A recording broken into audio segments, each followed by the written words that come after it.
नमस्कार। वर्ष 2025 में मैं राज जानी आप सबका स्वागत करता हूं। इस वीडियो में हम डिटेल में जानकारी लेंगे कि वर्ष 2025 का तुला राशि के जो जातक है उनके लिए कैसा रहेगा उनकी हेल्थ के लिए, कैसा रहेगा उनकी वेल्थ के लिए, उनके career, finance, reputation, growth, progress, success. साथ ही में जो स्टूडेंट्स हैं उनके लिए कैसा रहेगा, जो मैरिड लोग हैं उनकी मैरिड लाइफ में ये साल कैसा रहेगा, साथ ही में कैसा रहेगा आपके हेल्थ कंसर्न के लिए। तो इन जनरल ये साल का इम्पैक्ट तुला राशि के लिए कैसा रहेगा वो हम डिस्कस करेंगे। इस साल जो पूरे साल में 4 प्लैनेट की मेजर इम्पैक्ट ट्रांजिट जो है वो आपकी राशि में रहेगी, जिसमें शनि, राहु, केतु और गुरु। सबसे पहले अगर हम देखें तो शनि देव 29 मार्च को अपनी कुंभ राशि में जो अब तक ट्रांजिट कर रहे थे वहाँ से मीन राशि में ट्रांजिट करेंगे। तो पूरे साल में मतलब कि अब तक शनिदेव आपके पंचम स्थान में चल रहे थे, उनकी तृतीय दृष्टि 29 मार्च तक आपके मैरिज या तो रिलेशनशिप के प्लेस में पड़ेगी। तो कहीं ना कहीं वो इफ़ेक्ट आपको अब तक पिछले 2 सालों से मैरिज लाइफ में जो भी छोटे मोटे डिस्टर्बेंस आ रहे थे उनमें धीरे धीरे रिजोल्यूशन आएगा। अगर कहीं पे कोई लीगल मैटर या कोर्ट की मैटर आपके पार्टनर के साथ चल रही हो तो उसमें भी आपको सल्यूशन ये पर्टिकुलर पीरियड के बाद आ सकता है। सेकंड थिंग कि अब तक आपके फाइनेंस में या तो शेयर मार्केट में जितने भी लॉसेस है वो भी आप धीरे धीरे रिकवर कर सकते हो। Again I am not promoting to do invest in share market, but calculative risk से अगर आप करते हो तो आपके लिए बहुत अच्छा रहेगा। 29 मार्च के बाद जैसे ही शनिदेव आपके छठे स्थान पे आएंगे तो आपके लिए एक चीज़ में खास ध्यान ये रखना है कि मसल्स पेन रिलेटेड हेल्थ का ध्यान रखना है। इन जनरल फैमिली में आपके भाई या बहन के साथ कोई वर्बल डिस्प्यूट या तो मिसकम्युनिकेशन ना हो, उसका थोड़ा ध्यान रखना पड़ेगा। फिर आपके फाइनेंशियल जो भी ट्रांजैक्शंस है वो आपको कंटिन्यूसली मॉनिटर करने पड़ेंगे, अदरवाइज़ कोई फाइनेंशियली आपको चीट कर सकता है। जो लोग रिलेशनशिप में थे उनके लिए रिलेशनशिप से मैरिज तक का सफ़र अगर आप चाहो तो तय कर सकते हो।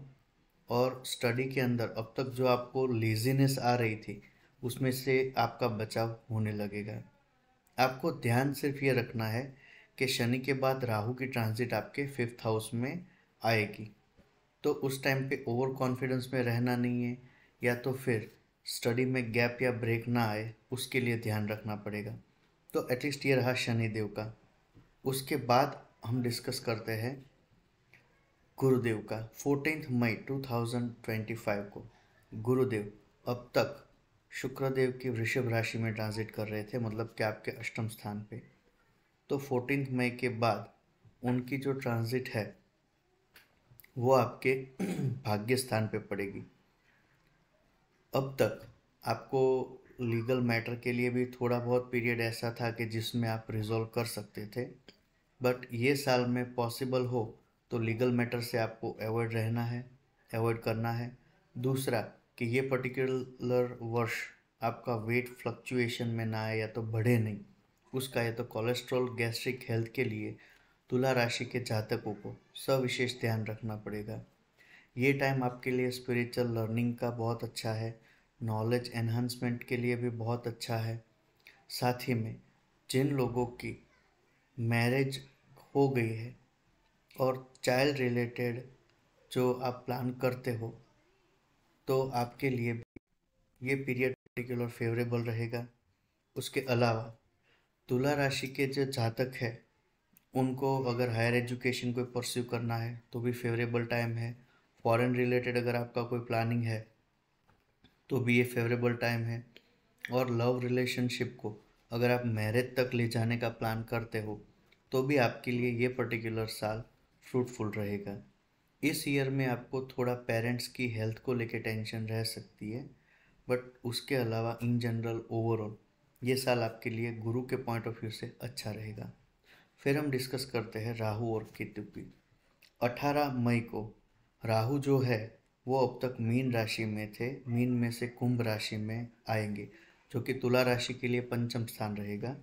और केतु जो है वो अब तक कन्या राशि में आपके द्वादश भाव में चल रहे थे, वो आपके एकादश 11th हाउस में आएंगे, सिंह राशि में।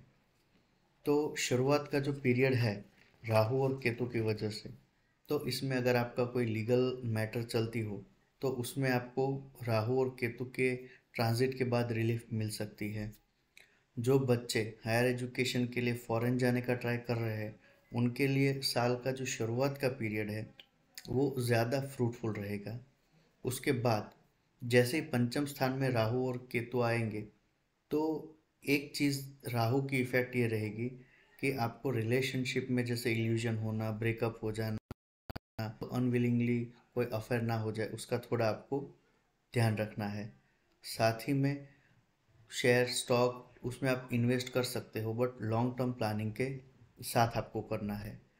फिर राहु और केतु इन जनरल आपको मैरिज लाइफ में भी बहुत अच्छा या तो पॉजिटिव फ्रूटफुल रिजल्ट दे सकते हैं। तो इन जनरल राहु और केतु के पॉइंट ऑफ व्यू से ये साल आपका अच्छा रहेगा।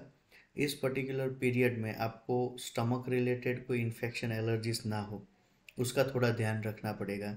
साथ ही में गुरुदेव आपको कोई नई स्किल टैलेंट सीखने के लिए भी मोटिवेट करेंगे। तो अगर पॉसिबल हो तो आप अपने लिए कुछ नई स्किल सेट सीखने का या तो बुक रीड करने का, ऐसा टाइम आपके लिए बहुत ज़्यादा फ्रूटफुल रहेगा। और जो लोग अकल्ट फील्ड से जुड़े हैं उनके लिए कोई नई लर्निंग भी ये साल आपको देता जाएगा।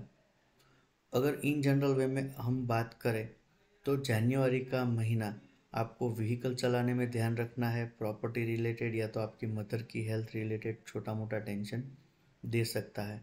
फेब्रुआरी महीने में आप आपके बच्चों के लिए थोड़े चिंतित रहेंगे, और जो लोग स्टूडेंट्स हैं तो उनको अपनी पढ़ाई के लिए थोड़ा बर्डन या स्ट्रेस फील हो जाएगा। मार्च महीने में आपको स्टमक रिलेटेड हेल्थ का ध्यान रखना पड़ेगा। अप्रैल महीने में आपके लाइफ पार्टनर के साथ कोई डिस्प्यूट ना हो या तो उससे दूर आपको जाना ना पड़े, उसका थोड़ा ध्यान रखना पड़ेगा। मई महीने में आपको पारिवारिक कोई टेंशन या तो प्रॉपर्टी डिस्ट्रीब्यूशन से रिलेटेड या तो फिर गैस्ट्रिक एंड एसिडिक प्रॉब्लम हो सकती है, तो पर्टिकुलर हेल्थ का उसमें ध्यान रखना है। जून और जुलाई में आप कहीं ट्रैवल करने का प्लान कर सकते हो अगर आप चाहो तो। कोई ऐसी चीज़ें जो learning skills set for the business और आपके करियर के लिए भी आपको सीखना अच्छा रहेगा। उसके बाद आप अक्टूबर महीने में और नवंबर महीने में हेल्थ का आपको खास ध्यान रखना है, और इस पर्टिकुलर टाइम पे डिप्रेशन ना आए या तो फिर वायरल कफ कंजेशन ना हो, उसका ध्यान रखना है।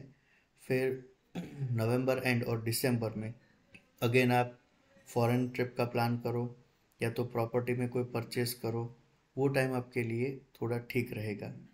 इन जनरल ये साल में तुला राशि के जो जातक है उनके लास्ट ईयर के जितने भी पेंडिंग काम है वो धीरे धीरे रिजॉल्व होने के लिए अच्छा टाइम रहेगा। साथ ही में जिन लोगों की बर्थ डेट का टोटल 1, 3, 5 या 9 आता है, पूरी बर्थ डेट का या तो सिर्फ डेट का, उनके लिए भी ये साल प्रोग्रेसिव एंड एग्रेसिव रहेगा। तो ये रहा एक in general overall observation for तुला राशि। अगर आपको आपकी पर्टिकुलर कुंडली में और कोई क्वेश्चन कन्फ्यूजन हो तो भी आप मैसेज या कमेंट कर सकते हैं। आशा करता हूँ कि ये पूरा साल आपके लिए, आपके परिवार के लिए, सबके लिए मंगलमय रहे।